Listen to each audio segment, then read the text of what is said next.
Please. అందరికీ నమస్కారం. మీకు తెలియందేది నేను కొత్తగా చెప్పబోయేది లేదు. ఈరోజు ఇంద్రజ అనే పేరుతో ఈ ఇండస్ట్రీలో ఇంకా ఇక్కడ ఉన్నానంటే దానికి ముఖ్యమైన కారణం మా డైరెక్టర్ గారు అండ్ మా చిరెడ్డి గారు, మనీషా బ్యానర్. సార్ ఎప్పటికీ రుణపడి ఉంటాను సార్.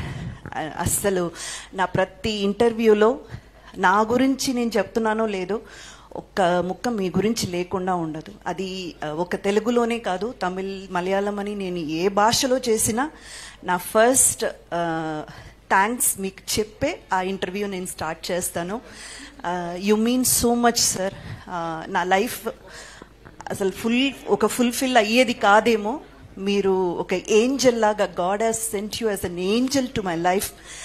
మీరే గనక లేకపోతే అసలు నాకు ఈ కెరియర్ లేదు, ఇంద్రజ అనే పేరు లేదు, ఏది లేదు. అది నేను ఎప్పటికైనా బహిరంగంగా చెప్తాను.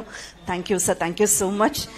అండ్ డైరెక్టర్ గారిది అఫ్ కోర్స్ యాజ్ అ డైరెక్టర్గా అందరూ చాలా గ్రేట్గా ఆయన గురించి చెప్తారు. కానీ నాకు డైరెక్టర్ గారిని ఒక్క మెట్టు ఎక్కువగా మ్యూజిక్ డైరెక్టర్గా చాలా ఇష్టం. ఒక్కగానొక్క టైంలో అయితే అసలు సార్ వేసిన పాటలు మాత్రమే ఉండేది నా కార్ క్యాసెట్స్ సీడీలో. ఓన్లీ సార్ మ్యూజిక్ చేసిన పాటలు మాత్రమే. Until today I'm a big fan of your music sir. Thank you so much for everything.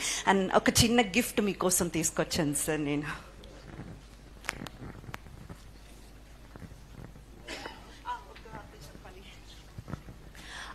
ఈ గిఫ్ట్కి సంబంధించి ఆలి గారికి కూడా ఒక చిన్న క్రెడిట్ ఉంది. ఎందుకంటే మొన్న శ్రీదేవి డ్రామా కంపెనీకి వచ్చినప్పుడు ఆయనే నాకు ఫస్ట్ చెప్పారు, ఇలా June 1 డైరెక్టర్ గారి బర్త్డే సందర్భంగా ఒక గెట్ టుగెదర్ అయితే ప్లాన్ చేశారు, నేను చెప్తాను ఇంద్రజ అనేసి చెప్పారు.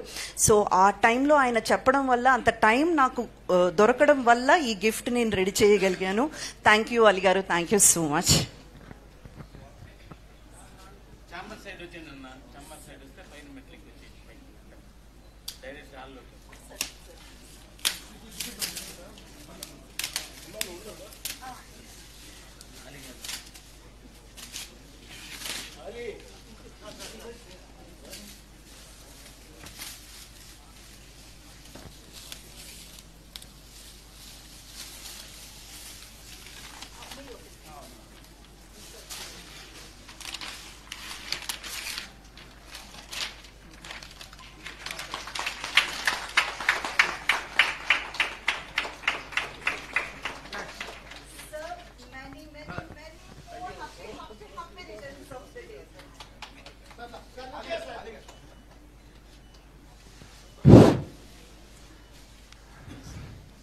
Thank you, sir. Thank you all.